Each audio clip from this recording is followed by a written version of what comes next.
Okay guys, so I'm going live. Well, I am on live, duh. But I'm going to make what's called farina. So I don't know what farina would be translated in English. I'm thinking it's like Spanish grits, but I don't know. This is from my childhood memories of breakfast that my mom would make for us. She'd even make it as a snack for us, as a late night snack for us. But yeah, so I'm just gonna start making it. Yes. Honey, I'm gonna make you breakfast, baby. Yes. Do you have to use the bathroom?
Okay guys, I'm back. Sorry, my daughter had to use the bathroom really fast.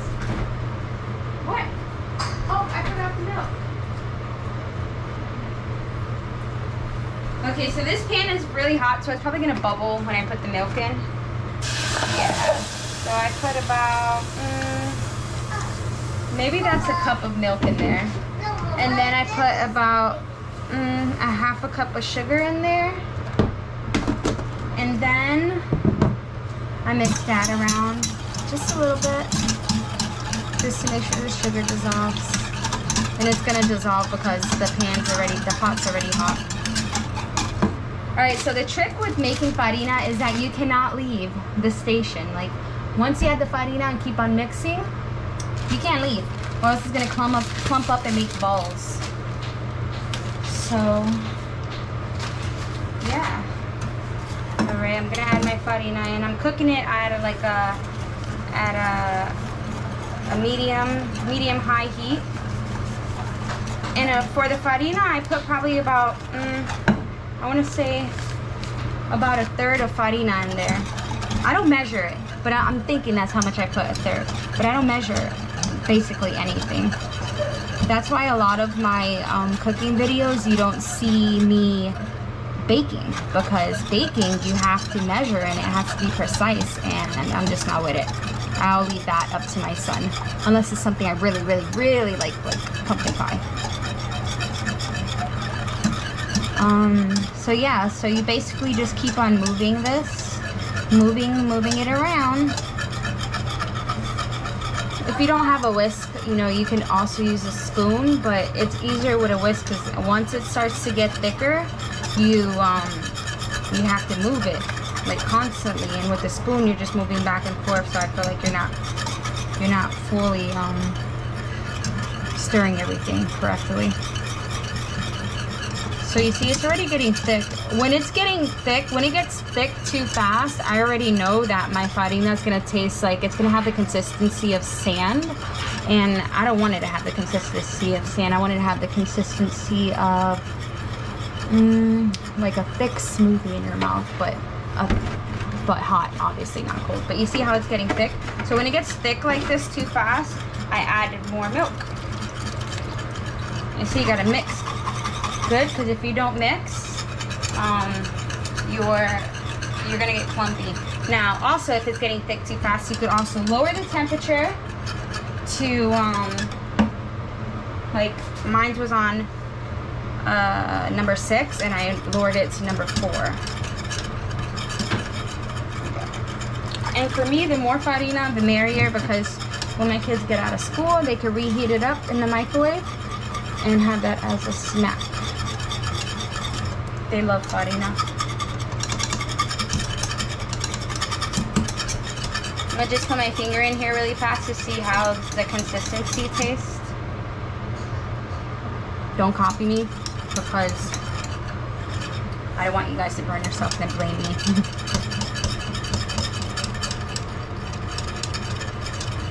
So I raised the temp back up a little. I'm gonna put it between 4 and medium because I found out that when you cook farina on high, it I don't know, like the little grains like don't feel grainy anymore, and it doesn't take as long for me to stand here and mix. But I don't know, it's like a hit or miss. If you have it too high, then it gets too thick too fast, and then it's still grainy. So you kind of have to find how does your stove work, so you can be able to play with it and know where you need to put your temperature at in order to get this farina going. So yeah, you see it's getting thick already again. But it actually looks like the consistency that I do like it to be, but I'm still mixing. Look, it's thick. And it gets you really hot standing over this stove just mixing like this. It's so hot, but it's so worth it in the end.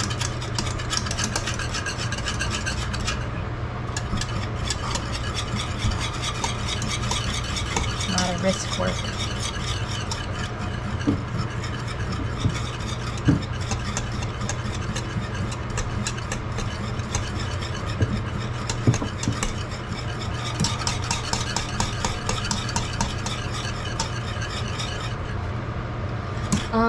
Every time I do these live videos, I don't ever have people like watching my videos while I'm actually making it. They watch it like, I guess, after the fact that I post it.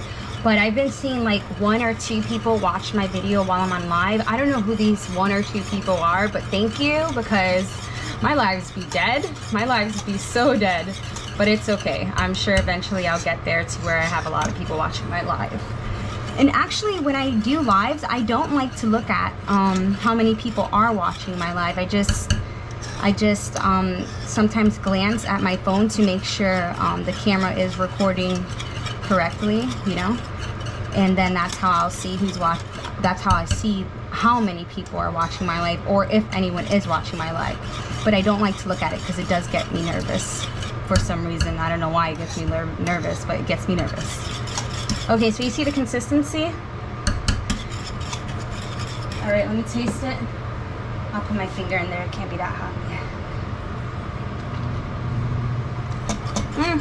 Still a little tiny bit grainy.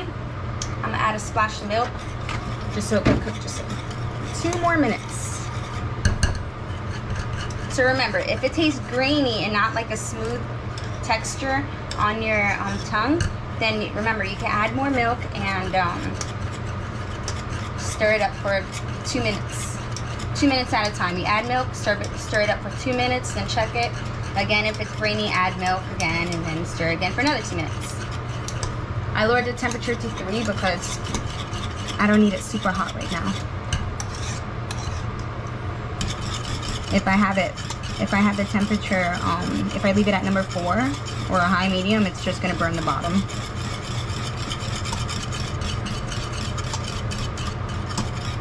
Okay, maybe I lied about the 2 minutes. It's 1 minute. Yep. Perfecto.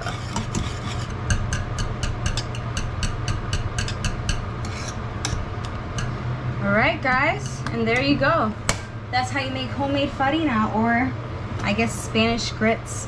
When my sister showed her boyfriend, well, she made this for her boyfriend, and he said that it's like Spanish grits, honestly. So that's why I'm calling it Spanish grits for those, you know, non-speaking Spanish people who's never seen this before. So yeah, there you go. I hope you guys try this. It's really, really good. And remember, you can control how much sugar you put in it. You don't have to put sugar in it while you're making it also. You can put sugar in it after the fact that you already made it. That way you can, you know, control it. And let's say if you did put too much sugar, while this sits, it gets thick and thicker. So don't worry about adding milk if there's too much sugar, because it's gonna end up getting thick anyways by just sitting here. So yeah guys, all right, I hope you guys enjoy this until my next live. I'll probably do another live today, probably, but just make sure that you guys are subscribed to my channel and